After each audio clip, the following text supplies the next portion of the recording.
Hola, buenas tardes a todos y bienvenidos una vez más a esta 14ª sesión del programa de WebTalk, que como todos sabéis es un programa formativo organizado por la Sociedad Científica de Oncología Médica y de la Sociedad Española de Farmacia Hospitalaria, donde ya vamos encaminando la recta final. Hablábamos antes fuera de micrófono que nos quedarían con estas 4 sesiones para terminar este programa, donde creo personalmente que estamos cumpliendo un poco con las expectativas, ¿no? De hacer un repaso general de toda la oncología y poner también sobre la mesa aspectos que para nosotros son muy cotidianos, pero que quizá para el oncólogo no lo son tanto, ¿no?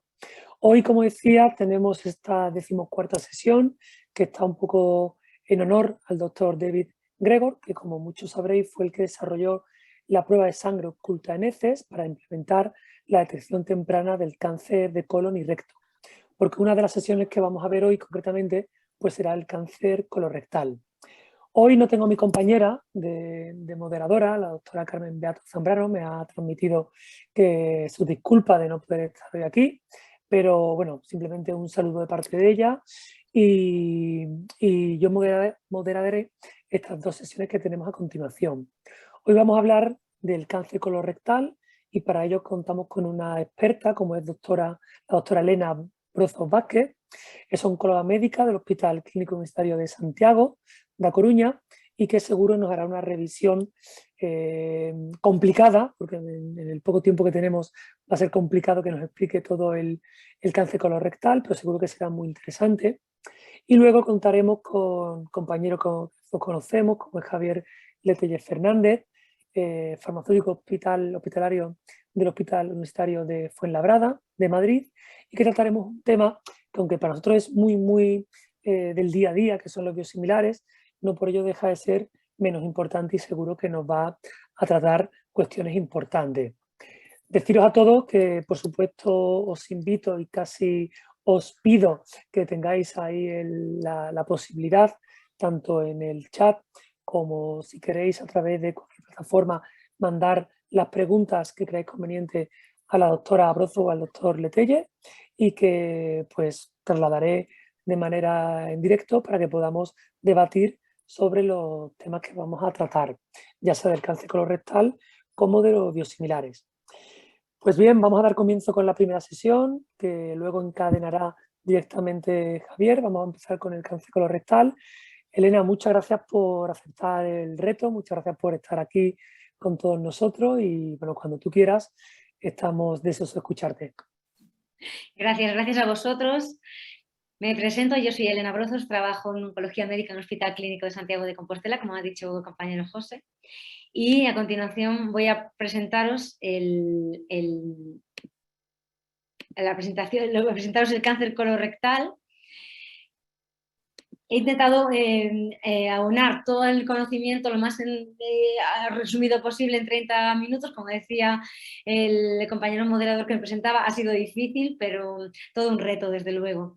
Agradecerle que se haya contado conmigo para estas workshops, decir que eso me parece muy interesante y espero que la SEOM y la SEF continúen con este programa formativo, porque me ha parecido, a las que he asistido a las anteriores, me ha parecido muy interesante y espero poder daros una pincelada de cómo está ese estado de arte del cáncer colorectal hoy en día, ¿no? A continuación, mis conflictos de interés, y este es el índice que seguiré en la ponencia. Es un problema importante, os explicaré por qué, hablaré muy poco del diagnóstico del cáncer colorectal, hablaré de cómo se maneja tanto el cáncer de colon localizado como el cáncer de recto localizado, hablaremos también de cuestiones generales sobre el cáncer colorectal metastásico y las perspectivas futuras en las que nos apoyaremos para mirar para el 2023 y mirar para los siguientes años, 2024 y 2025, con las novedades que vienen. Os decía que el cáncer colorectal me parece un problema importante de salud, tiene hay un problema sin resolver, todavía es un cáncer frecuente, tanto en incidencia, en prevalencia y también en mortalidad. Es además un tumor especialmente relacionado, lo sabemos hoy en día, con factores de riesgo ambientales, hábitos tóxicos, obesidad, diabetes, sedentarismo, estilo de vida, dieta. El área geográfica se relaciona con diferentes cifras en incidencia y en mortalidad debido a los hábitos de vida y en las culturas que sabéis, la alimentación puede cambiar. Y existe también la idea de que la farmacoprofilaxis en algún caso seleccionado pudiese ser de ayuda a la hora de prevenir tumores colorectales en aquellos pacientes que pudieran tener una propensión importante. Todavía está sin determinar qué tipo de pacientes podrían beneficiarse del uso de la aspirina, pero me gustaba ponerlo aquí porque es un tema conflictivo y a debate todavía hoy en día, ¿no? A nivel de gráficas, las últimas cifras del cáncer de España por parte de la SEON de este mismo año, vemos que el colorecto aquí está representado de color rojo, sigue siendo un cáncer que se diagnostica en casi 2 millones de personas, y sabemos también que la mortalidad relacionada por sexo ha ido increciendo desde la última mitad del siglo pasado, pero que parece que quiere empezar a disminuir la mortalidad, y veremos en breve por qué, gracias a los adelantos en cuanto a los fármacos nuevos y a las opciones curativas que hoy día tienen los pacientes. Las premisas por las que creemos que el cáncer colorectal es un tumor susceptible de cribado, y esto es porque es frecuente, como bien decíamos, grave en el caso de un diagnóstico tardío. Se conoce bien su historia natural, su carcinogénesis a lo largo del tiempo, por tanto existe un periodo presintomático que es largo e identificable, en el cual, si se diagnostica en este estadio precoz, el pronóstico mejora de forma importante. Además, el test de cribado es aceptable por la población y es fiable. Y fue precisamente David Gregor, al que se dedica el Well Top de hoy, la persona que sacó a la luz el test de sangre oculta en heces, y es la prueba que está hoy en día implementado como cribado. En esta diapositiva simplemente traigo la importancia que le da el Consorcio Europeo al cribado del cáncer. Establece que un diagnóstico precoz en el cáncer de cérvix, de mama y colorectal debe ser implementado en la población mediante la sangre oculta en heces en esa franja de edad entre los 50 y los 74 años. En los últimos años se ha implementado ya en casi todas las comunidades autónomas, yo diría que ya en todas, y esto puede ser la causa de que hoy en día la mortalidad haya disminuido ligeramente gracias a los diagnósticos precoces. En esta diapositiva os traigo una tabla de cómo todas las guías europeas de las sociedades europeas, mundiales, nacionales, implementan el test de sangre oculta en heces como un must. Debemos hacerlo con frecuencia cada 2 años o anual, según diferentes criterios. Sin embargo, también hay otras pruebas como la sigmoidoscopia, la colonoscopia o el colonotac, que hay sociedades en las que también recomiendan implementación cada X años.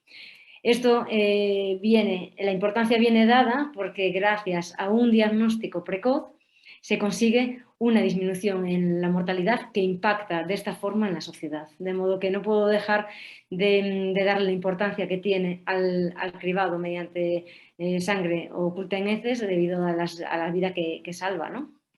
De otra forma, hay pacientes, personas, individuos, voy a decir, que tienen un riesgo incrementado, intermedio o alto según el número de pólipos, la histología de los mismos o factores familiares, que en estos individuos conviene individualizar un poco más el seguimiento especial debido a un riesgo aumentado, y quizá en estos la sangre oculta en heces se pueda quedar corta y haya que implementar colonoscopias, sigmoidoscopias u otro tipo de pruebas para un diagnóstico precoz, que es la manera en la que se consigue disminuir la mortalidad de esta enfermedad.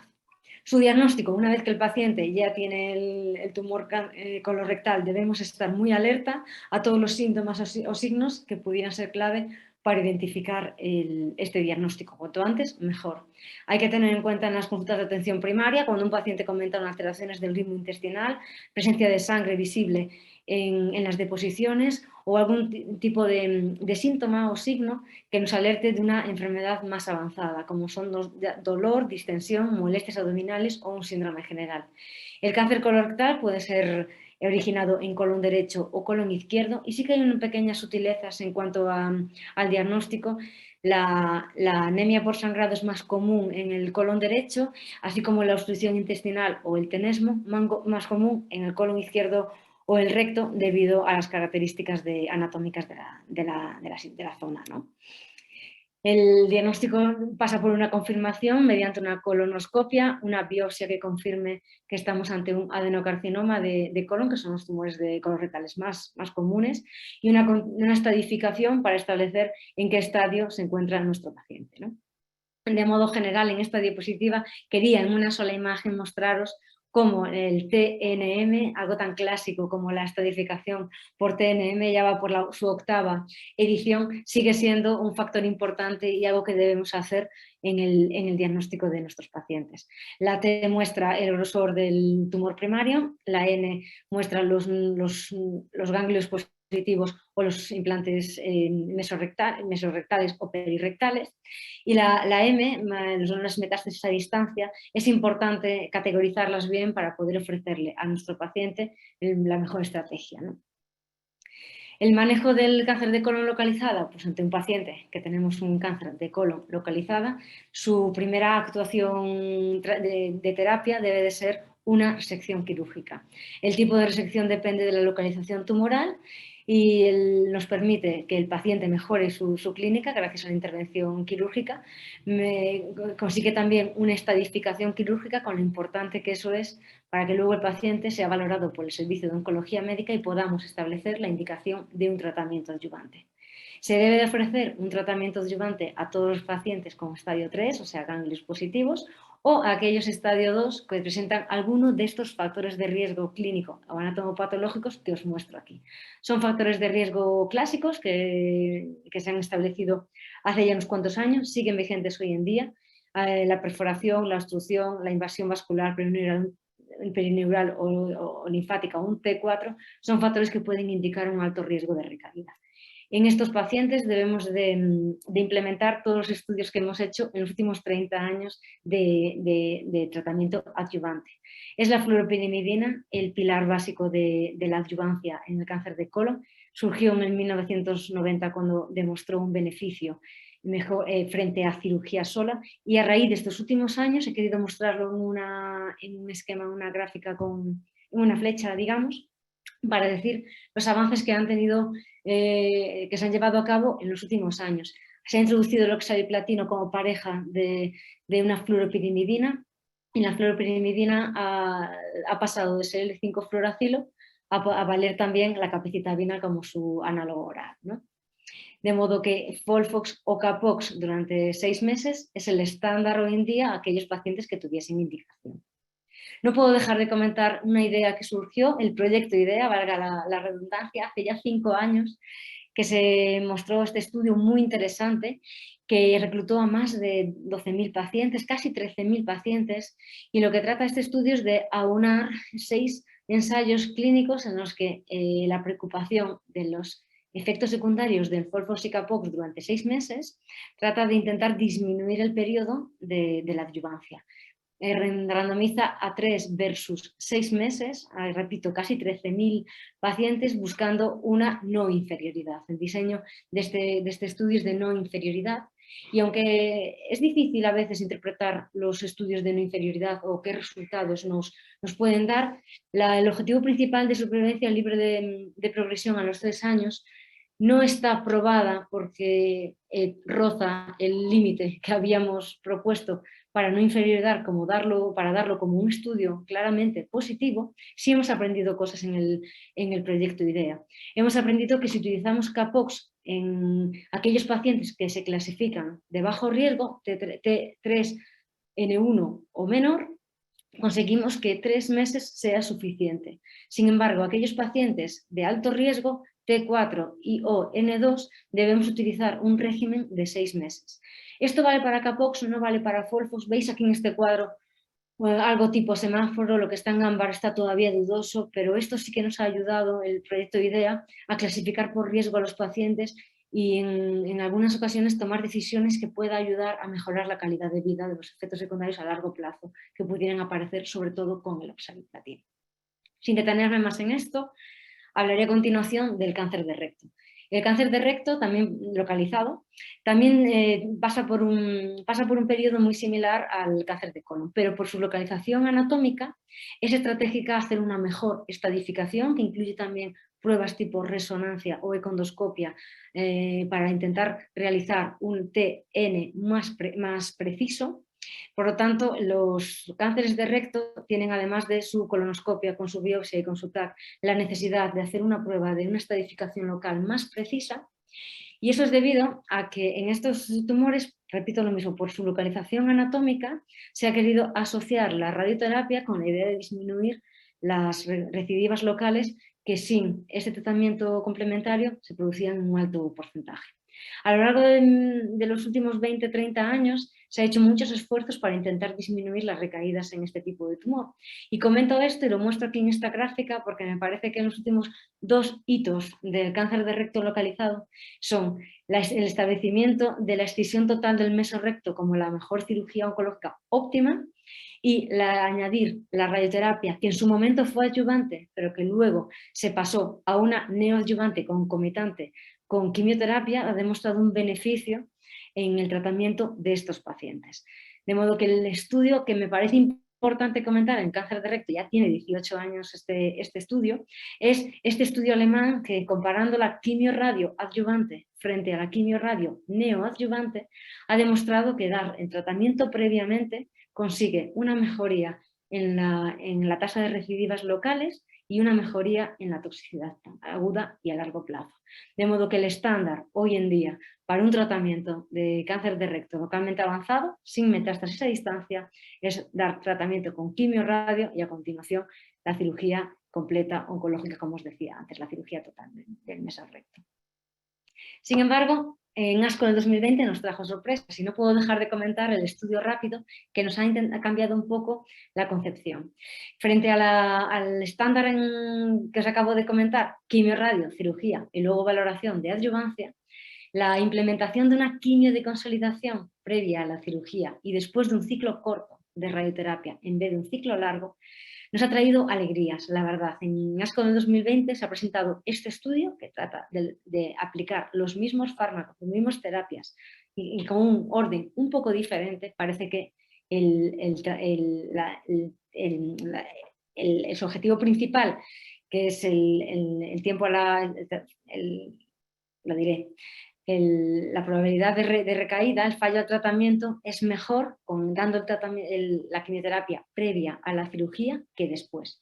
Y esto puede estar en relación con que la quimioterapia post cirugía se tolera bastante mal. Hay una tasa de adherencia bastante mala y vemos que los pacientes están más convencidos o más fuertes para poder recibirlo previo a la cirugía agresiva, como es la excisión total del mesorrecto. Quería comentaros esto porque esto ha supuesto un cambio de paradigma en los últimos años, sobre todo porque el rápido, debo decir que incluía pacientes especialmente de alto riesgo. Son pacientes con mucho T4, mucho N2, una invasión de la fascia mesorrectal y esto condiciona un índice de recaídas importantes en el futuro, pero que con este esquema, que es en general mejor tolerado y más adecuado a las características de los pacientes, parece que conseguimos una mejora en supervivencia libre de progresión.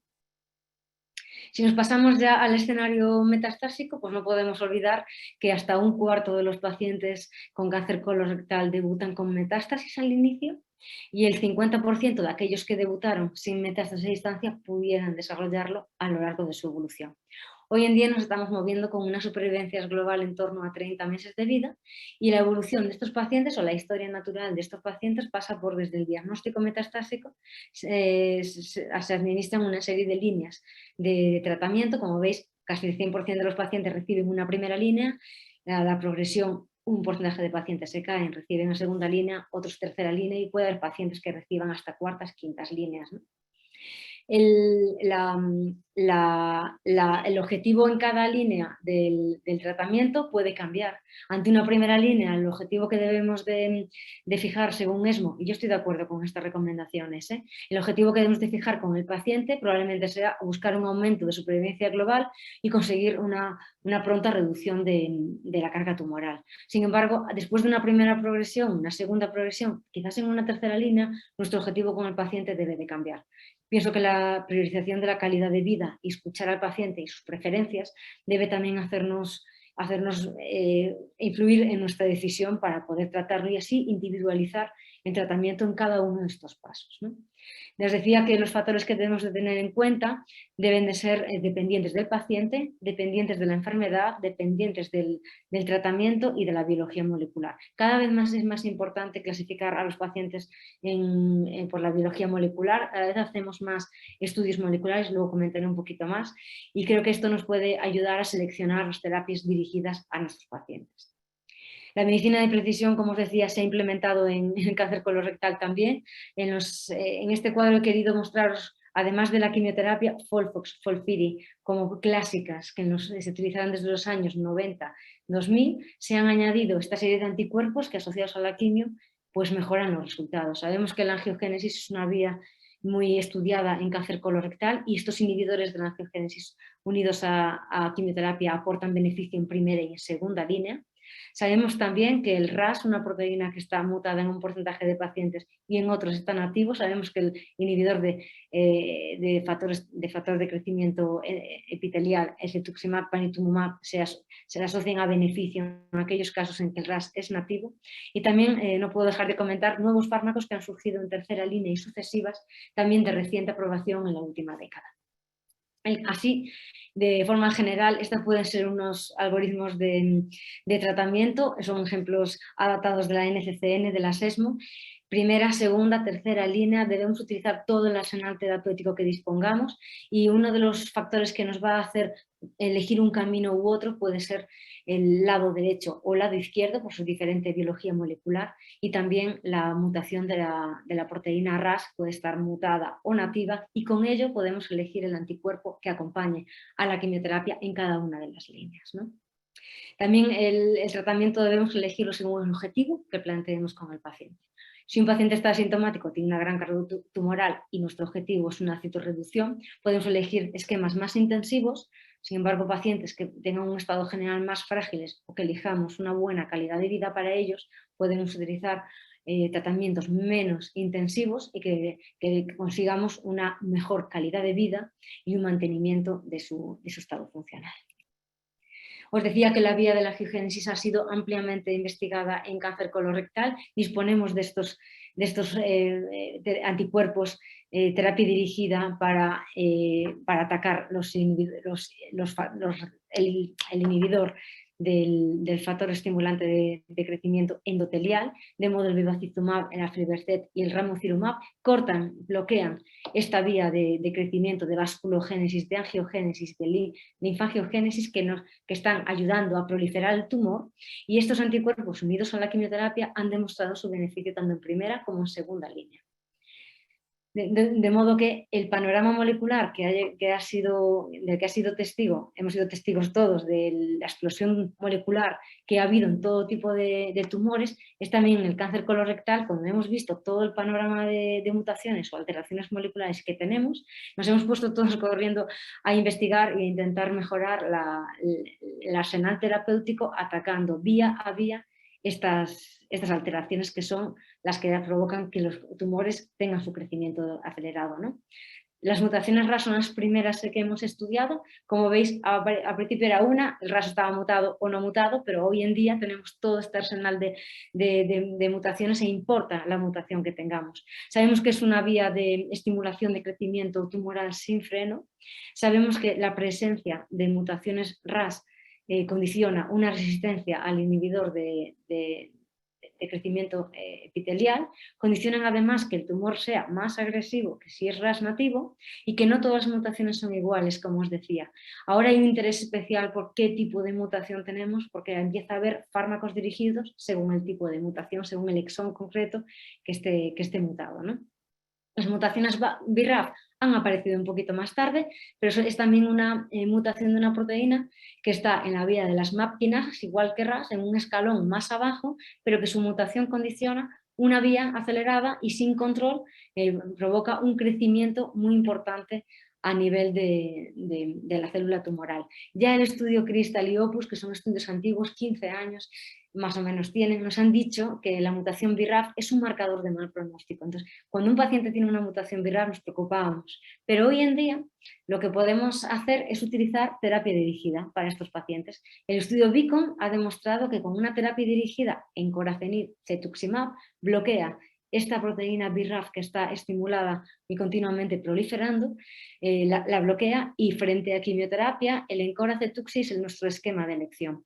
Ha demostrado un beneficio en supervivencia global y un aumento de tasa de respuestas, de modo que para los pacientes que antes nos preocupaban porque tenían BRAF mutado, ahora tenemos un esquema de tratamiento de terapia dirigida que, si podemos utilizarlo, condiciona en más porcentaje que la quimioterapia una mejoría de la enfermedad, ¿no? ¿Qué pasa en terceras líneas y sucesivas? Pues no puedo dejar de comentar la trifluoridina tipiracilo y el regorafenib como opciones de tercera línea y sucesivas. Son fármacos con una actividad modesta, pero que puede haber pacientes que consigan un beneficio claro. Han surgido los estudios en el 2015-2013 y frente a placebo han demostrado un beneficio en supervivencia global. Hay una vía de carcinogénesis diferenciada, los tumores con inestabilidad de microsatélites.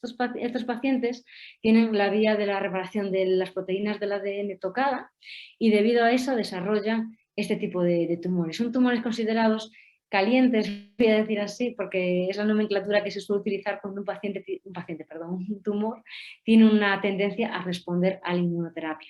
Repito, la vía de la carcinogénesis, la vía de producción de la tumorogénesis es un poquito diferenciada y condiciona unos tumores en los que debemos de priorizar el uso de inmunoterapia, ¿no? ¿Por qué? Pues porque los estudios han demostrado que este tipo de tumores tienen una vía diferente, para lo cual fármacos como el pembrolizumab han demostrado un beneficio importante. Se sabe desde 2015 y gracias a los estudios que se han hecho, hablaré del Keynote 177, debemos utilizar la inmunoterapia ya en primera línea. Este estudio ha sido reciente, pero estamos todos muy contentos de encontrar para estos pacientes cuya carcinogénesis es algo diferente, un fármaco que con menos efectos secundarios que la quimioterapia consigue un beneficio. Estos son los resultados. En cuanto a supervivencia libre de progresión, una clara mejoría del pembrolizumab frente a la quimioterapia.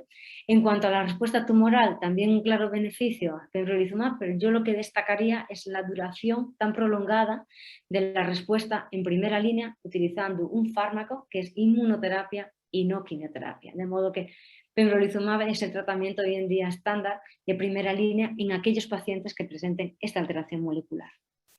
Otras alteraciones moleculares que debemos de testar en nuestros pacientes, pues no quiero dejar de lado la sobreexpresión de ER2, que está presente aproximadamente en un 3-5% de nuestros pacientes, pero que la combinación de pertuzumab con trastuzumab presenta estas interesantes respuestas, hasta un 30% de respuestas parciales, y consiguen un 70% controlar la enfermedad. Os decía que antes que la mutación RAS no es igual una que otra.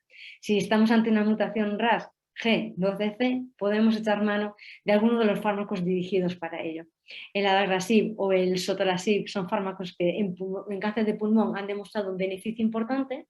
En cáncer colorectal buscan un aumento de beneficios y los asociamos a un inhibidor de GCR. Adagrasib con cetuximab muestra esta interesante gráfica de respuestas que recientemente se ha presentado en ESMO estos resultados. Y el sotorasib con panitumumab, similares resultados. Estamos en marcha más estudios para demostrar cuál es la mejor pareja de cada uno de ellos, ¿no? Y ya para terminar y dejar paso a mi compañero, hablaré de las perspectivas futuras que nos han venido este año en forma de alegrías. En ASCO 2022 se ha presentado este estudio que me parece muy interesante para tratar de mejorar aquellos tumores de reto que presenten la alteración de inestabilidad de microsatélites, que sean localmente avanzados.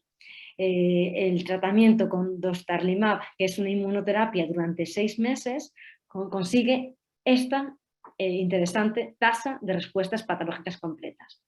Esto significa que a pocos pacientes, pero han sido 12 pacientes a los que se ha aplicado este fármaco, en todos han conseguido una respuesta completa. Esto abre la puerta a posibles opciones como el Watch and Wait, que significa no operar el cáncer de recto si hemos conseguido una respuesta completa.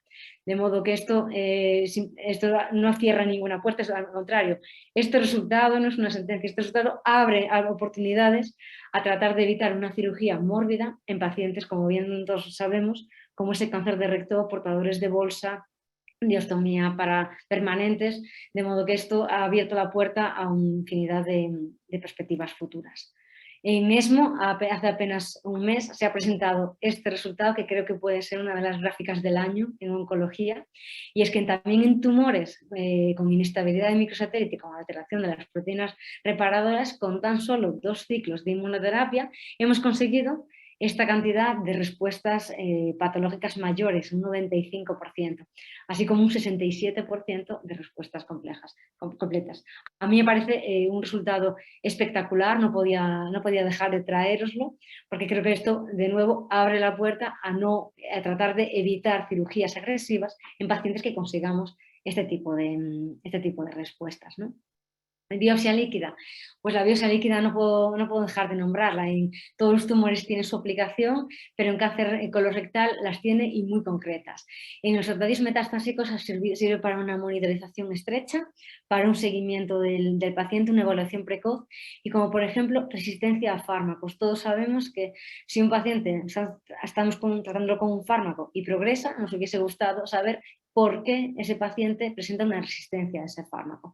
Hay un montón de estudios de biopsia líquida que tratan de ayudarnos a detectar por qué fármacos no son eficaces en nuestros pacientes, y en estadios localizados también de nuevo traigo para mí una imagen espectacular. La detección del ctDNA después de una cirugía de cáncer de colon o recto localizado puede ser el mejor predictor de recurrencia en estadios localizados, de modo que puede guiarnos a la utilización de la terapia adyuvante en aquellos pacientes que presenten el ctDNA positivo, porque los negativos tienen una bajísima tasa de recaídas, de modo que esto es lo que os traigo de biopsia líquida. Habría muchísimo más para hablar, pero me parece que son los hallazgos más importantes que hay de biopsia líquida en cáncer colorectal. Ya para terminar, los mensajes que me gustaría llevar para casa es que sabemos que el cáncer colorectal es uno de los tumores más frecuentes. No puedo dejar de nombrar al inventor de la sangre oculta en heces como pieza clave para realizar un diagnóstico precoz y con esto mejorar la mortalidad por esta enfermedad. Conocer el panorama molecular ha sido el punto de inflexión para mejorar las terapias en tumores tanto localizados como metastásicos, y deciros que la biopsia líquida tiene un potencial tanto investigacional como de asistencia importantísimo. No obstante, individualizar debe de ser nuestro objetivo final en todos y cada uno de nuestros pacientes. Disculpad la conexión tecnológica que aquí ha fallado, pero espero haber contestado muchas de vuestras preguntas y espero yo contestar más preguntas cuando las hagáis, ¿no? Muchas gracias, Elena, por tu gran presentación, muy didáctica.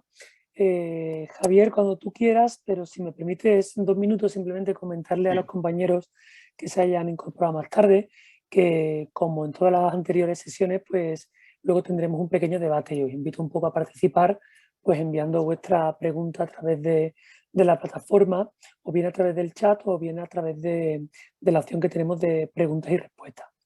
Con esto, pues nada, Javier, cuando tú quieras, nos comentas el tema que vas a tratar, que son los biosimilares. Gracias, José Antonio. Enhorabuena, Elena, por la charla. Ha resumido perfectamente las cosas más clave del cáncer colorectal. Y bueno, a mí me toca hablar con algo que yo creo que no es tan nuevo, ¿no? Como todas estas novedades de la biopsia líquida. Yo creo que es algo que ya por suerte cada vez tenemos más interiorizado, pero que nunca está de más hablar. Y mis conflictos de interés. Y bueno, al final vamos a empezar hablando por el principio, los fármacos biológicos. Los biosimilares son fármacos biológicos. ¿Y qué caracteriza a estos fármacos biológicos? Que contienen uno o más principios activos que o bien forman parte de un ser vivo o se han producido mediante alguna de estas técnicas que podemos utilizar en seres vivos para producir fármacos. La gran mayoría de los fármacos biológicos que conocemos son proteínas, pero también tenemos hidratos de carbono, ácidos nucleicos, células completas, tejidos. Y con esto lo que vamos a conseguir, bueno, pues es extraer diferentes productos que van a ser útiles como fármacos, que normalmente lo que más conocemos, estamos más familiarizados hasta ahora van a ser pues, anticuerpos monoclonales y proteínas recombinantes, pero también vacunas, alérgenos, terapia celular, terapia génica. Los fármacos biosimilares, la EMA los identifica como fármacos biológicos que van a contener una versión de este principio activo que se denomina original o de referencia, y que una vez que ha pasado su patente, que ya permite su comercialización, van a demostrar una biosimilitud. El tema de biosimilaridad o biosimilitud es un poco controvertido, no tiene unos estándares claros, y entonces desde la EMA nos lo identifican como aquella característica que denota una comparabilidad entre el fármaco que denominamos biosimilar y el producto de referencia. Para intentar identificar o valorar esta biosimilaridad, tenemos una serie de premisas que vamos identificando con diferentes estudios, tanto de calidad, preclínicos y clínicos. Estas premisas es que inicialmente debe ser un fármaco que estructuralmente sea muy similar al fármaco que ya está aprobado, sea de referencia. Ha de seguir durante su proceso de producción, fabricación y control posterior los mismos estándares de calidad, de seguridad y eficacia. Sabemos que todos los productos biológicos tienen una variabilidad que es natural, tanto en el proceso de síntesis como en la producción a escala. Dentro del mismo fármaco biológico de referencia no hay réplicas exactas, todos son variantes de un producto original. Y además se nos debe garantizar que la eficacia y la seguridad de estos fármacos biosimilares son comparables al medicamento de referencia. Esto, como comentaba antes, lo hacemos a través de una serie de estudios. No las detallo, pero hay diferentes guías tanto para el desarrollo de fármacos biológicos como para el desarrollo de fármacos biosimilares. Y dentro de estos fármacos biosimilares también hay unas guías específicas promocionadas por la EMA o de requerimiento, más que promocionadas por la EMA, asignadas tanto a los principios activos como a las familias de fármacos. Por ejemplo, tenemos guías específicas para el desarrollo de trastuzumab, para el desarrollo de heparina de bajo peso molecular, para el desarrollo de rituximab, una serie de ítems que deben de cumplir estos fármacos biosimilares para poder comercializarse. La historia de los fármacos biosimilares es ya un poco más larga, ¿no? Parece que son nuevos, pero realmente en el año 2004 es cuando la EMA, que fue pionera en la regularización o en la puesta en marcha de guías clínicas para el desarrollo de ensayos clínicos con biosimilares, en el 2004 comienza con esta tarea. El primer fármaco biosimilar que se aprueba en Europa es en el año 2006. La FDA americana ha tardado un poquito más en meterse en el carro de los biosimilares, y el primero que apareció en Estados Unidos en el año 2015. Si ponemos una fecha de corte, he estado revisando hasta final de septiembre de este año, tenemos en total 145 biosimilares que están comercializados en España, correspondientes a 16 principios activos. En la gráfica veis cómo ha ido evolucionando, y en los últimos años, bueno, pues estamos viendo que cada vez tenemos más cantidad de fármacos biosimilares. No solamente tenemos más principios activos biosimilares, sino que también han ido incrementando el número de biosimilares de estas propias moléculas, como podemos ver en la imagen. Además, sabemos que están teniendo cada vez una mejor percepción. En esta gráfica de un estudio que hizo IQVIA, lo que vemos es que con el tiempo vemos que bevacizumab, que es el de la línea azul, es el que más rápidamente está cogiendo una mayor cuota de mercado. Es decir, probablemente todos confiemos mucho más en el desarrollo y en la actividad y eficacia de los biosimilares, y cada vez estamos implementando estos fármacos biosimilares con mayor precocidad en nuestro medio. ¿Qué se necesita o cuáles son estos estudios que hemos estado hablando de cara a la aprobación? Si os fijáis en la figura, que forma parte de los dosieres de la EMA, en la parte de la izquierda de la pirámide tenemos el desarrollo o la cantidad de estudios que necesitamos para la aprobación de un medicamento de referencia, y en la parte de la derecha lo que se requiere para una medicina biosimilar. La base es prácticamente igual, necesitamos estudios de calidad farmacéutica, que son los que tengo descritos en la parte inferior. Aquí tenemos fármacos que van a identificar cuáles son las propiedades físico-químicas o características de interacciones con los receptores que permitan validar que estos productos que estamos investigando como biosimilares realmente cumplen estas condiciones preclínicas análogas a las de los estudios de referencia.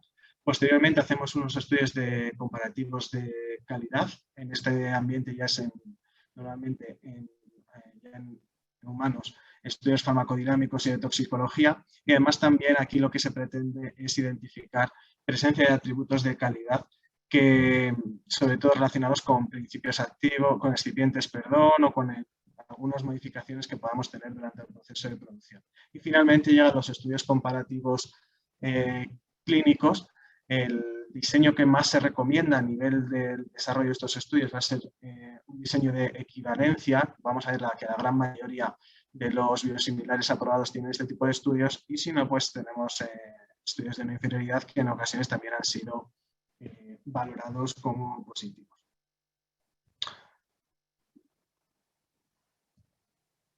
Vale. ¿Cuál es la población en la que vamos a empezar a hacer estos estudios, principalmente de farmacocinética inicialmente? Bueno, la EMA no identifica que haya que hacer variaciones en los tipos o una solicitud diferenciada cuando la temática o cuando la indicación, perdón, del fármaco es oncológica. Es decir, no tenemos que tener unos requisitos de población especial.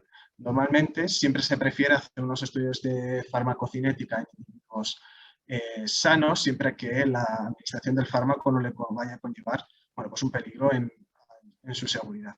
En el caso de que tengamos alguna alerta de seguridad que nos vaya a impedir administrar estos fármacos en personas sanas, lo ideal es hacerlo siempre en pacientes que tengan una primera línea de tratamiento en un contexto metastásico o incluso mejor en un contexto adyuvante.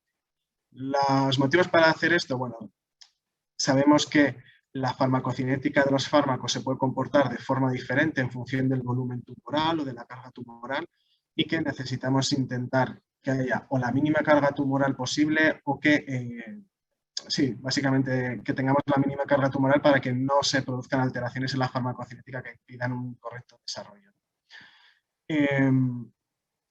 También es cierto que tenemos la experiencia, por ejemplo, con rituximab, en el que se ha probado la indicación y la extrapolación de las indicaciones basados en los estudios que se hicieron de biosimilaridad en pacientes con artritis reumatoide. Aquí tenemos que considerar que si el efecto terapéutico está mediado por la misma diana, se asume que no debería de haber diferencias en cuanto al comportamiento en un paciente oncológico, mientras que se haya hecho la indicación en otra indicación que no sea oncológica. Como ejemplo, aquí os pongo algunas tablas de los biosimilares de trastuzumab. Fijaos, por ejemplo, en este caso tenemos ABP 980, Scanginti. Aquí se hizo los estudios de farmacocinética en voluntarios sanos. Sin embargo, Erzuma, que es CTP6, es el otro trastuzumab biosimilar, aquí se hizo en primera línea de pacientes con cáncer de mama metastásico. También podéis fijaros que los endpoints de farmacocinéticos tampoco están reglados, siempre se exige que tengan una biosimilaridad o que estén dentro de unos rangos de inferioridad, pero tampoco se pautan claramente cuáles son las características que se necesitan farmacocinéticamente. Vemos que hay estudios con biodisponibilidad, con Cmax, pero son diferentes. De cara a estos que hemos visto hasta ahora eran estudios de farmacocinética, pero cuando hablamos ya de eficacia clínica, tenemos que tener muy claro que lo que se pretende con estos estudios que hacemos con fármacos biosimilares no es identificar una superioridad frente al fármaco de referencia, sino que lo que pretendemos es demostrar que son fármacos equivalentes, y para ello el objetivo es demostrar que existe una eficacia clínica y seguridad comparables con el fármaco de referencia. Normalmente no se exigen estos tipos de estudios o no se considera primordial que las variables sean principales, sean supervivencia libre de progresión o supervivencia global, porque ya se infiere de que el fármaco de referencia consiguió este beneficio, sino lo que pretendemos es identificar que tienen una capacidad de acción similar, y para esto vamos a utilizar tasas de respuestas globales, respuestas completas o respuestas patológicas. Aquí os indico, por ejemplo, que fijaos que tenemos los fármacos biosimilares de rituximab y vemos que el estudio de comercialización del primero de ellos, que es Truxima, se hizo con pacientes en artritis reumatoide, y el segundo que es Rixathon, se hizo con pacientes en linfoma folicular de primera línea. Utilizamos variables clínicas diferentes, algunas variables pertenecientes a artritis reumatoide y en otras tasas de respuesta globales con unos intervalos de equivalencia marcados previamente. En el caso, por ejemplo, de bevacizumab biosimilar, aquí vemos que también se hicieron estudios en pacientes con primera línea de cáncer de pulmón metastásico y las tasas los objetivos que se plantearon para demostrar la bioequivalencia fueron tasas de respuesta globales. En el caso de los estudios de eficacia de trastuzumab, bueno, pues también vemos diferentes tratamientos. En unos casos vemos un tratamiento de la enfermedad precoz, en la neoadjuvancia, cuyo objetivo principal es la respuesta patológica completa en mama y axila, y en otros las tasas de respuesta global en la primera línea de la enfermedad metastásica. Es decir, lo que quiero poner de manifiesto con esto es que no existe un criterio único, sino que siempre que identifiques que tu fármaco biosimilar es equivalente o similar en alguna de los parámetros de eficacia al original, podría considerarse que se ha demostrado la biosimilaridad entre ellos. Y tenemos que abordar un tema que es muy importante cuando comenzamos a hablar de los fármacos biosimilares, y es el concepto de variabilidad. Tenemos que tener presente que cualquier fármaco cuyo origen sea biológico, no podemos asumir que todas las moléculas vayan a ser exactamente iguales. Y esto parte de que las células tienen variaciones intrínsecas, existen una serie de modificaciones posttranscripcionales que están más allá de nuestro control hasta ahora y que, por tanto, tenemos que asumir que los fármacos que tenemos ahora de origen biológico en realidad son mezclas de diferentes proteínas, por ejemplo. Estas proteínas van a tener alteraciones, como digo, no van a ser completamente iguales en la glicosilación. Y esto no tiene que ver únicamente con los fármacos biosimilares, sino que los fármacos biológicos de referencia pueden tener diferencias dentro del mismo lote e incluso entre lotes. Lo que tenemos que gestionar, y esto es lo que se encargan las agencias reguladoras, es que a nivel de calidad no existan realmente unas diferencias que sean muy relevantes y que vayan a poder tener consecuencias luego en la eficacia o en la seguridad. Sí que me gustaría destacar, porque esto fue algo un poco controvertido cuando salieron los biosimilares de trastuzumab, y es que aunque tenemos unos márgenes para identificar las equivalencias, fijaos que, por ejemplo, en esos campos incluso había diferencias de riesgos de 10 puntos. Es decir, un fármaco disminuía la tasa de recaída, aumentaba la tasa de respuesta patológica completa un 10% más que el fármaco original. Se han aprobado fármacos con diferencias menores que esto, pero bueno, esto no era el objetivo del estudio. Y entonces se intentaron poner... estos datos luego tuvieron que ser analizados y tuvieron que hacerse análisis posteriores que demostraron realmente que que estaban dentro de los márgenes establecidos para la equivalencia, pero que se observó que, fijaos, si veis las gráficas de abajo, en la parte de la izquierda, las gráficas A y B de la izquierda, se identifican cuál es el porcentaje de fucosilación y de adición de manosa en diferentes, que son azúcares que están implicados en el proceso de la síntesis proteica de estos anticuerpos monoclonales. Se observa que en los años 2019 y 2020 se producen desviaciones que estaban dentro de los límites de calidad preespecificados, pero que se ha visto que tenían luego una traducción en cuanto a la citotoxicidad mediada por anticuerpos. Es decir, fijaos que dentro de el Herceptin elaborado en Estados Unidos y el elaborado en Europa ya hay diferencias en cuanto a la eficacia, pero también las hay dentro de los mismos lotes de los mismos fármacos, entre lotes de los mismos fármacos de los diferentes países. Y esto, en parte, pudo justificar que durante ese periodo que se estuvieron analizando los biosimilares, también esto pudiese contribuir a esos rangos tan importantes de diferencia. Y esto luego, en el estudio posterior de estos mismos fármacos, bueno, no ha habido una diferencia ni en supervivencia libre de enfermedad ni en supervivencia global, pero bueno, son estudios que no estaban diseñados para este fin. Con todo esto, lo que pretendo identificar y para ser un poco más docente es que todos los fármacos durante sus producciones sufren diferentes cambios en la fabricación. Algunos de estos cambios en la fabricación son menores y no van a tener implicaciones en la posterior eficacia y seguridad de los fármacos, pero que hay otros cambios que se consideran de riesgo moderado o alto y son especialmente estos de riesgo alto lo que sí que pueden alterar alguna de estas características. Normalmente no conozco que se hayan desarrollado estudios clínicos a posteriori de alguna de estas modificaciones, pero no sabemos exactamente si la eficacia y la seguridad de los fármacos de los que disponemos hoy, después de haber recibido, por ejemplo, el infliximab, que ha tenido 50 cambios en el proceso de producción, si realmente la eficacia y la seguridad del infliximab que tenemos ahora es exactamente igual que la que teníamos hace 20 años, ¿no?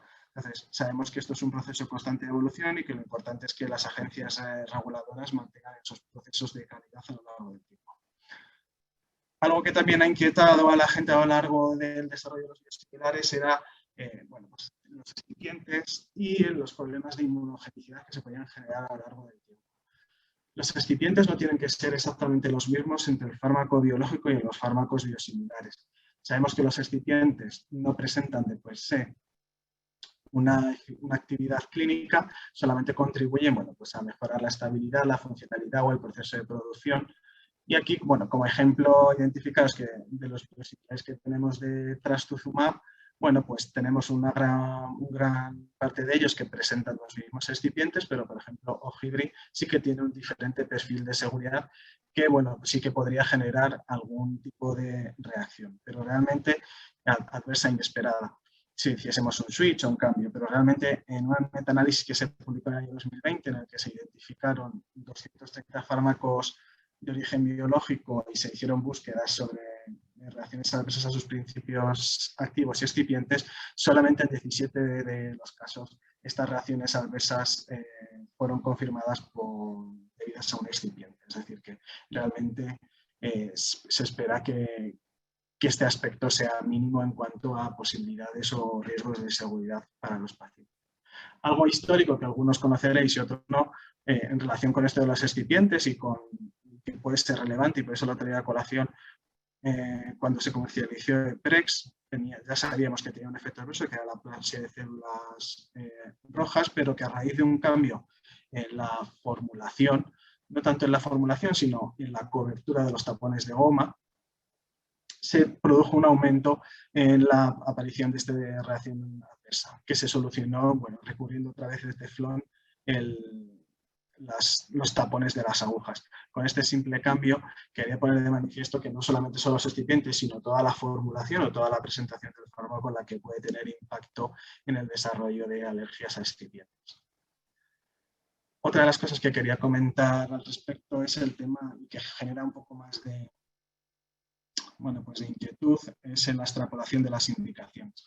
Normalmente siempre se permite la extrapolación de las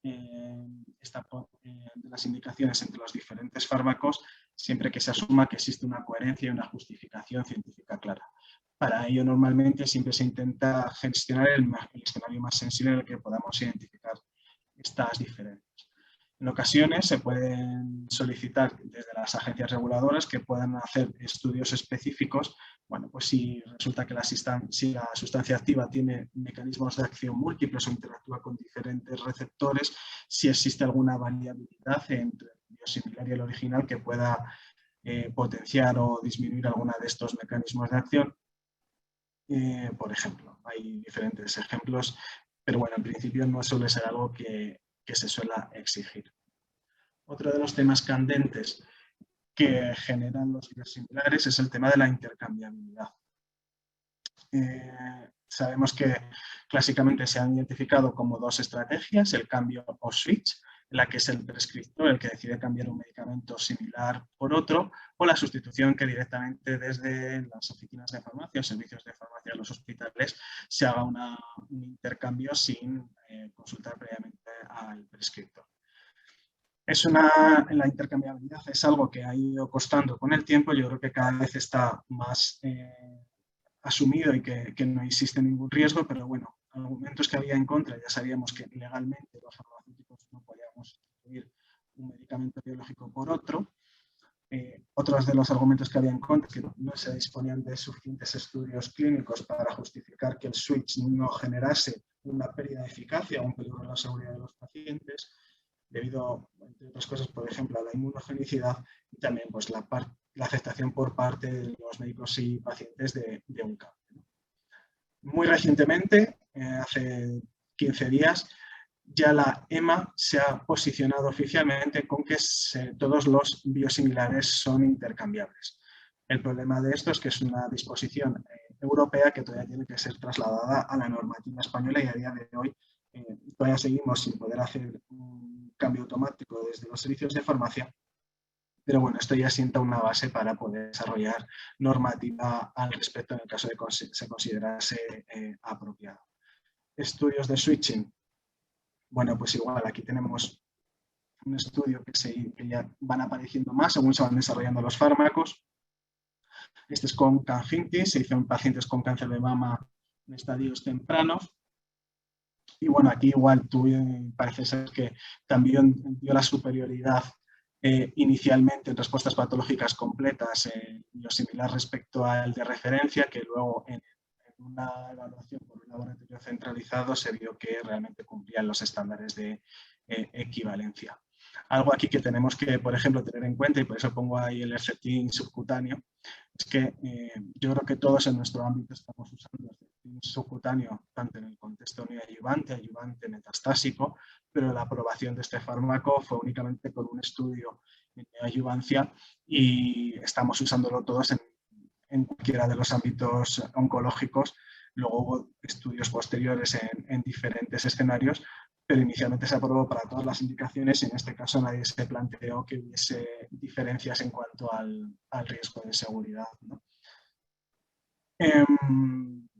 Otro de los aspectos que podría dificultar la intercambiabilidad era la inmunogenicidad. Bueno, existen unos factores que son propios del paciente.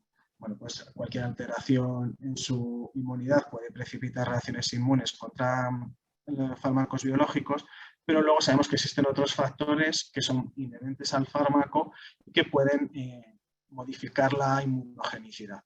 Sabemos que la vía de administración intravenosa es más inmunogénica, puede ser menos inmunogénica que la subcutánea o la intramuscular. La duración del tratamiento, cuanto menor tiempo de tratamiento, menor respuesta inmunitaria que a largo plazo. Los orígenes del fármaco, cuanto más humano o humanizado sea el fármaco, menor riesgo. Bueno, y diferentes ítems que ahora mismo no hace falta leerlos todos, ¿no? Pero bueno, sobre todo saber que dentro de esta inmunogenicidad, que sabemos que es algo que teníamos que estar pendientes, se han desarrollado planes de inmunogenicidad que están aprobados en las guías con los fármacos, y que estos fármacos biosimilares deben de pasar una serie de análisis de factores de riesgo, de valoración de la inmunogenicidad y diferentes pruebas inmunogénicas para demostrar que realmente no tienen una mayor tasa de inmunogenicidad que el fármaco de referencia. Por último, indicar, dentro de estos problemas que encontramos para la intercambiabilidad, bueno, pues aceptación por pacientes y prescriptores. Creo que esto es una labor de información y de formación tanto a médicos que no conocen el desarrollo de los estudios como a los pacientes, para intentar identificar que son fármacos que tienen exactamente la misma calidad, eficacia y seguridad que el fármaco original, y creo que esto es algo que por suerte estamos ya necesitando cada vez menos insistir. Y por último, indicar el impacto económico o todo lo que supone el uso de fármacos biosimilares. Sabemos que cuando aprobamos un biosimilar en nuestro entorno se produce una bajada de precio. En los estudios de IQVIA del año 2018 indicaba que en España la primera bajada de precio original es de aproximadamente un 19% respecto al producto de referencia, pero que luego el mercado va regulando esto, mediante que sabemos que el precio inicial suele bajar aproximadamente entre un 20 y un 30%, pero luego este fármaco ya entra a formar parte de un sistema de precios de referencia en el que se regulan las diferentes ofertas de los diferentes fármacos, y que además luego tenemos un procedimiento de adquisición pública por concursos, etcétera, que incluso puede mejorar los costes de estos fármacos. En un análisis retrospectivo que se ha publicado con la colaboración de Biosim, fijaos cómo son las cifras, que desde el año 2009 hasta el año 2019, con 13 principios activos, se ha conseguido ahorrar un total de 2.306 millones de euros, pero en estos últimos 2 años, esto era un análisis prospectivo, no está contrastado con datos de hoy, probablemente incluso sean mayores, solamente en estos 2 años se va a ahorrar más que en los 10 años previos, ¿no? Gracias a esto, sobre todo, bueno, tenemos que identificar la aparición de trastuzumab, bevacizumab y rituximab a nivel oncohematológico, pero sobre todo adalimumab, que ha sido el fármaco que más ventas ha tenido a nivel mundial y que ahora, bueno, pues ha bajado muchísimo el precio con todo esto para indicar que los biosimilares no son solamente eficaces y seguros, sino que también contribuyen a mejorar la sostenibilidad del sistema. Y eso es todo lo que quería comentaros. Cualquier duda lo comentamos ahora. Muchas gracias. Bueno, pues muchas gracias, Javier, por tu presentación y bueno, agradeceros a los dos, como siempre, Elena, Javier, que hayáis aceptado el reto y por vuestra síntesis, vuestros temas, que la verdad ha sido muy interesante. Vamos a abrir el turno de preguntas y vuelvo a invitar a los oyentes a que lancen sus preguntas de estos dos temas.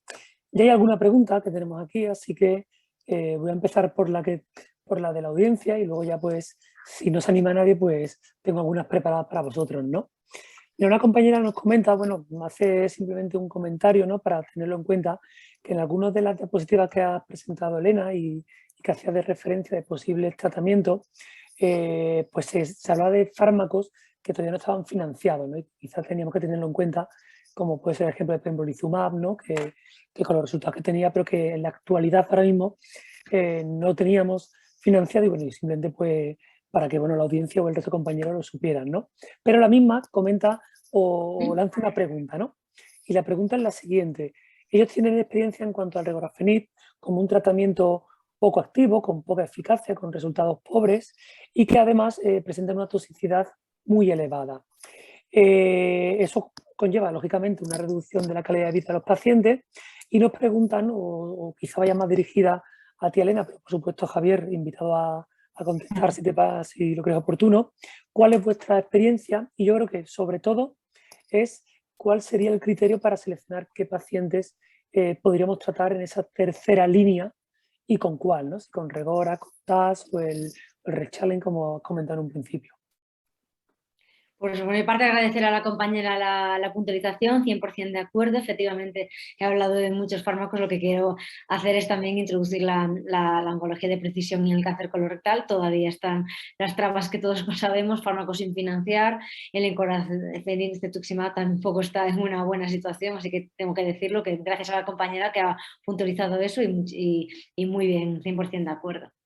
En cuanto a la tercera línea, siempre el caballo de batalla. Sé que hay a veces tendencias en un hospital a utilizar una línea, o el TAS-102, la trifluridina, otros prefieren el regorafenib. Yo concretamente el regorafenib estoy de acuerdo también con la compañera, con que es un fármaco que en mi experiencia es tóxico y no aporta grandes maravillas.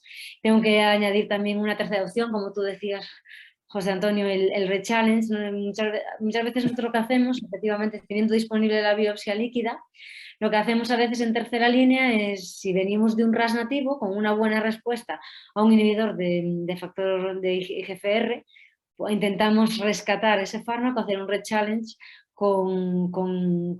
detectando en biopsia líquida si las clonas que son predominantes siguen estando nativas. Es una opción que tenemos en esos pacientes, en los que son RAS mutado y siguen siendo RAS mutado, no tenemos esa opción. En cuanto a preferencias de uno o de otro, a veces individualizas, ¿no?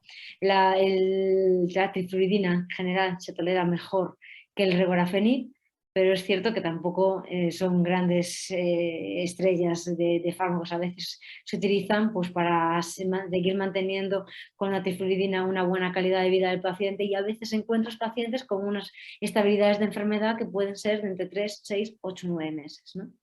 El regorafenib, en mi experiencia digo sí que es muy tóxico, presenta efectos secundarios relacionados con los antiangiogénicos, pues a veces muy floridos, y hay estudios que pueden, en eso estoy segura de que Javier también tengo que decir, los estudios de empezar con menos dosis, escalada de dosis, luego se hacen con un intento de mejorar la calidad de vida, intentando dar una oportunidad a un fármaco, ¿no? En principio yo a veces soy más partidario de hacer un rechallenge, un rescate de tratamiento, que esos fármacos. Una opción que no he dicho, ensayo clínico, siempre que podamos meter a un paciente en un ensayo clínico, o a veces ahondar un poco más en la biología molecular, si tenemos la suerte de tener una alteración y solicitar algún fármaco que nos concedan, que tampoco es fácil, pues podemos tener ahí una puerta abierta. Perfecto, Elena. No sé si Gabriel, ¿tú quieres comentar algo? Pues sí, mira, quería aprovechar porque justo estos dos fármacos los hemos estado valorando dentro de la Comunidad de Madrid. Hicimos un registro que hemos incluido más de 800 pacientes entre todos los hospitales de la Comunidad de Madrid, porque todos sospechábamos que los resultados eran pobres, que no hacían justicia, ¿no?, a los ensayos, y para nuestra sorpresa he de decir que quedaban más o menos incluso hasta mejor. A ver, sabiendo que son estudios de registro, que no tiene un rigor, que cada uno medimos un TAC, unos a los 3 meses, otros a los 5, y que no podemos evaluar las respuestas de forma igual que si fuese un ensayo clínico, pero lo cierto es que los datos que todos sospechábamos que iban a ser quizás peores, la verdad que los estudios han sido buenos. Creo que había algún subgrupo de pacientes, especialmente los de regorafenib, que son los que sabemos que por peor tolerancia, normalmente teníamos menos pacientes en el registro, teníamos menos pacientes, pero sabemos que, por ejemplo, los que tenían solamente metástasis a nivel pulmonar, no tenían a nivel de otras vísceras, sabíamos que esos pacientes parece ser que podían ir mejor o que podían ser mejores candidatos de inicio a ponerles regorafenib. Pero bueno, la verdad que a mí me sorprendieron los resultados de este registro, que creo que lo va a presentar una compañera de la consejería, Vanessa. Creo, no sé si es Entendiendo Puentes o en la SEF. Ahora va a hacer un avance en esto. Entonces, Javier, comentas que aunque no se pueda mejor sacar conclusiones, pero has hablado de 800 registros, o sea que la N es muy importante. La N es muy importante. Estábamos obligados, entre comillas, no entre comillas, obligados por la Comunidad de Madrid a registrar todos los pacientes que iniciasen, creo que desde el año 2018, ha sido creo 2 años o 2 años y medio, 800 pacientes entre todos los hospitales de la Comunidad de Madrid, con el objetivo de pedir precisamente datos de eficacia, de supervivencia, tiempo hasta la respuesta, etc. O sea, fue un trabajo importante, pero muy colaborativo entre todos los hospitales de Madrid. Pues la verdad que enhorabuena. Muy buenos resultados, gracias por compartirlos, claro que sí, sí que siempre aportan. Sí, a ver si nos animamos los demás, ¿no?, a hacer este tipo de estudios que siempre son positivos. Bueno, pues Javier, sigo contigo por el tema de biosimilares, ¿no?, que antes cuando estábamos hablando fuera de pantalla, ¿no?, decíamos que era un tema como quizá muy trillado, ¿no?, para nosotros los farmacéuticos, pero no sé si realmente, igual en tu caso sí, ¿no?, no sé si realmente en todos los hospitales la penetración de estos fármacos, que sea igual, seguro que no, pero no sé si en algunos sitios se encuentran con resistencia. No sé tu experiencia, si tuviste al principio algún tipo de resistencia a la hora de incorporar estos fármacos, y si es así, o si no fuese así, ¿qué estrategias se podían seguir o recomiendas para su implementación, ¿no? Porque, por ejemplo, en Andalucía sí que a veces tenemos los datos transversales de los demás hospitales y vemos que no todo el mundo tiene el mismo porcentaje, ¿no?, de inclusión de estos biosimilares, ¿no? Bueno, yo creo que mi experiencia, la verdad es que no hemos tenido problema. De hecho, eran los propios oncólogos los que sabían que ya llegaba el biosimilar y preparábamos un poco, hacíamos un corte de a partir de aquí ya todos los pacientes hacemos un switching automáticamente. Creo que es algo que tienes que trabajar internamente desde el equipo. Si ves que hay rechazo, quizás intentar ver cuáles son las carencias o los motivos por los que no se quiere cambiar de fármaco. Creo que las comisiones de farmacia en estos casos también pueden ser claves para intentar potenciar o intentar convencer si es que hay alguna cuestión en concreto que no sepamos, aunque creo que ya la tendencia, lo he comentado al inicio, creo que, vamos, yo creo que la experiencia, viendo los porcentajes de cambio que se están viendo a niveles de España, cada vez es menor el rechazo que se está generando este cambio. Creo que tenemos la evidencia suficiente como para poder hacer un cambio y justificar el uso a nivel clínico y, por supuesto, sobre todo, todos los pacientes que empiezan deberían empezar ya con el biosimilar si es que el problema es que hay un problema de switching. Bueno, los pacientes, por desgracia, también es cierto que acaban progresando a las líneas que tiene el tratamiento y bueno, pues también es una cosa que tampoco tenemos que presionar en exceso. Sabemos que es un cambio que se va a ir generando a lo largo del tiempo y bueno, siempre va a haber gente más reacia que otra, ¿no? Entonces, sobre todo informar, formar y establecer, y sobre todo a través de las comisiones de farmacia si es que queda algún resquicio o algún rechazo, ¿no? Totalmente. Bueno, pues vuelvo contigo porque veo que no llegan más preguntas, pero Elena, quería comentar contigo que, Ajá. bueno, has expuesto muy didácticamente todo lo que era el tratamiento del cáncer de colon, ¿no? Pero por ordenar un poco todo lo que tenemos, ¿no? Y para hablar un poco de esa secuenciación de tratamientos Ujú. que deberíamos o sería más aconsejable, según la evidencia que tenemos disponible, ¿cuál sería la mejor secuencia de tratamiento que tendríamos que realizar? Pues mira, es muy interesante esta pregunta porque no he podido poner muchos más estudios, me encantaría traer más estudios en primera y en segunda línea. Hay siempre un debate abierto de si es mejor empezar en RAS nativo con antiangiogénico, empezar con inhibidor de GFR. Y quería comentar que creo que en breve van a salir los estudios, los resultados del estudio Sequence, que es un estudio más español, del TTD, que en colon izquierdo metastásico y resecable trata de responder a la pregunta de si es mejor empezar con antiangiogénico o con inhibidor de GFR. Parece que todo apunta a que el inhibidor del GFR pudiera en primera línea traer más tasa de respuestas, aunque luego si en segunda línea es cuando metes el antiangiogénico puede que la supervivencia global al final de todo pues acabe compensándose, ¿no? Este estudio repito, del CR Sequence promovido por el TTD que se ha llevado a cabo en España, me parece que contesta a una pregunta interesante de si es mejor empezar con quimio, bevacizumab o quimio anti-inhibidor de GFR o la secuencia inversa. Ha incluido un montón de pacientes, creo que hay una N muy interesante, todos lado izquierdo, porque efectivamente en el lado derecho la tendencia es empezar con el bevacizumab por los resultados de los estudios que orientan a que el inhibidor de GFR es menos eficaz en esa localización, y es en el lado izquierdo donde quedaba sin contestar. Os invito a que estemos todos atentos a estos resultados y a ver si nos puede aclarar un poquito más. La secuencia, por lo que te decía, primera línea, segunda línea, los pacientes que sean candidatos a un rechallenge podemos ampliar el número de líneas.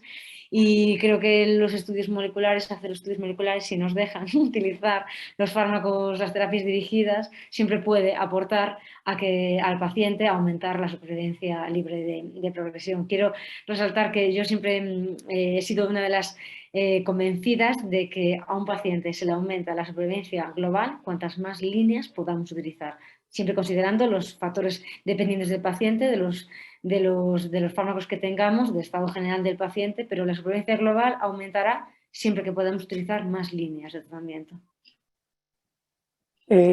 Una cuestión que me ha venido a la mente, ¿no? Y porque desde la SEP, concretamente desde la investigación aplicada de la dirección, se estaba realizando un mapeo sobre la determinación de la DPID, ¿no? Para fomentar la determinación y ayudar a aquellos centros que no la hacen, ¿no? Pues que se pueda hacer. No sé en vuestro caso si la hacéis de manera rutinaria, si no, si habéis tenido experiencias negativas por el hecho de detectar esos homocigotos mutados bueno, después de un desenlace fatal. ¿Y cuál es vuestra situación? Pues mira, desde que salieron las recomendaciones de que se debe realizar a todos los pacientes que vayamos a comenzar una fluoropirimidina, sí que nos hemos, aquí, bueno, concretamente hablo de mi hospital, en Santiago sí que lo hacemos en la gran mayoría de los casos. Yo te puedo contar que en general he tenido muy pocos casos en los que haya habido una alteración. Pero sí te diré un caso que he tenido que me ha venido alterado y es una paciente en la que concretamente el objetivo era buscar respuesta. Entonces, la verdad es que hemos empezado con una fluoropirimidina ajustada y ciclo a ciclo hemos ido subiendo un 5% la dosis hasta un nivel, y hemos conseguido, gracias a ese ajuste tan fino, hemos conseguido una respuesta y hemos conseguido una resecabilidad en un paciente metastásico. O sea que, bueno, ¿para qué podría servir? Pues a esta paciente le ha servido para no empezar al 100%, que tenía un buen estado general, una persona joven de 50 años, pero que al venirnos la determinación positiva hemos hecho un ajuste muy fino y un incremento de dosis según la tolerancia muy ciclo a ciclo, y hemos conseguido al final el objetivo sin hacerle ingresar, sin presentar efectos secundarios. Entonces, yo este caso lo quiero comentar porque sí que creo que, aunque solamente sea una paciente, a lo mejor en 2 años que llevamos testando, sí creo que esta paciente se ha beneficiado. Luego también hemos visto, todos conocemos casos de pacientes que tienen una toxicidad a la fluoropyrimidina elevada y el DPID no os ha ayudado. Entonces creo que todavía hay interrogantes sin contestar. A veces se hacen solamente unas determinaciones muy concretas, nos hace una secuenciación completa y ahí se pueden escapar cosas, ¿no? Pero acaso que detectas, sí le ayudas, eso sí puedo decirte. Pero hay que testar muchos para detectar el caso, ¿no? Yo creo que esos casos de comentar los hemos tenido todos, ¿no? De pacientes que nosotros incluso hemos determinado 2 veces a un paciente porque tenía mucha toxicidad y pensábamos que podía haber sido un error, ¿no? Pero como tú dices, a veces nosotros determinamos 4 o 5 variantes que son las que tienen más evidencia y se nos pueden escapar algunas más, ¿no? Gracias a Dios es una mutación muy poco prevalente, ¿no? Pero es verdad que si aparece, pues puede ser... Ahí es cuando... Perdona, te pones contento. Totalmente, ¿no? Si detectas una, antes de empezar, es como te pones contento de haberlo hecho. Sí, antes de empezar, sí. No sé si, Javier, ¿tú quieres comentar algo? Bueno, nosotros en mi hospital lo llevamos haciendo ya de forma rutinaria desde hace un par de años. Medimos los 4 polimorfismos estos que recomendaban desde la EMA. Y la verdad que hace poco hice un análisis y realmente es el 7% y los heterocigotos. O sea, no hemos llegado a tener ningún paciente homocigoto realmente de que fuese candidato a una toxicidad muy grave, pero sí que está en la media de lo que está publicado en cuanto a que hay pacientes, efectivamente. Yo sobre todo, mira, yo tengo otro caso curioso y es que gracias a que una paciente con un cáncer de mama no le pudimos poner capecitabina, me aprobaron un trastuzumab de Lustecan. Entonces, son estas cosas que a veces te dan un empujón, ¿no? Entonces dicen, mira, le hubiese puesto capecitabina a la Lapatinib y me lo he ahorrado y le he puesto el trastuzumab de Lustecan, ¿no? Entonces, yo creo que es fundamental y no solamente eso, sino que cada vez el UGT 1A1, también ahora para el Inotecan, también vamos a empezar a implantarlo, ¿no? Sí. Pues mira, nos llega una pregunta acerca un poco de la monitorización del 5-fluoracilo. Nos pregunta si monitorizáis de manera rutinaria lo que es el 5-fluoracilo en vuestros hospitales. En el mío no. No. Así abiertamente lo digo. Hombre, a lo mejor la paciente esta que comentabas, Elena, puede ser la candidata, ¿no? Pero yo creo que quizás en la gran mayoría de los pacientes, no sé si hay realmente estudios que demuestren que por debajo o por encima de un límite vamos a conseguir más eficacia, si no, bueno, pues tendríamos que planteárnoslo, pero quizás a lo mejor la N es una pregunta interesante y tal vez en esa paciente que comentábamos sí sería como tú bien dices, Javier, la candidata, pero no, realmente no lo hacemos, de rutina no lo hacemos, no.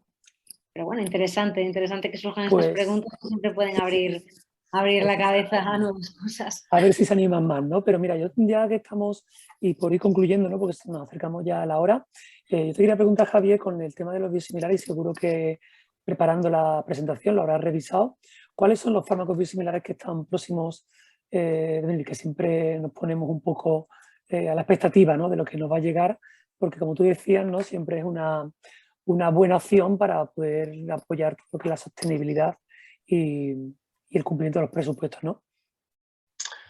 Pues sí, bueno, en oncología la verdad que de momento tenemos pocas cosas a la vista. Es decir, que lo próximo que probablemente no vaya a llegar al mercado vaya a ser ranibizumab para la de MAI. Eculizumab en hemoglobinuria, que eso va a ser una alegría para todos. Un coste de tratamiento que supone 300.000 euros al año por paciente, creo que un biosimilar nos va a caer del cielo, ¿no? Y me parece que lo que más próximo que ya han concluido los estudios es para eculizumab.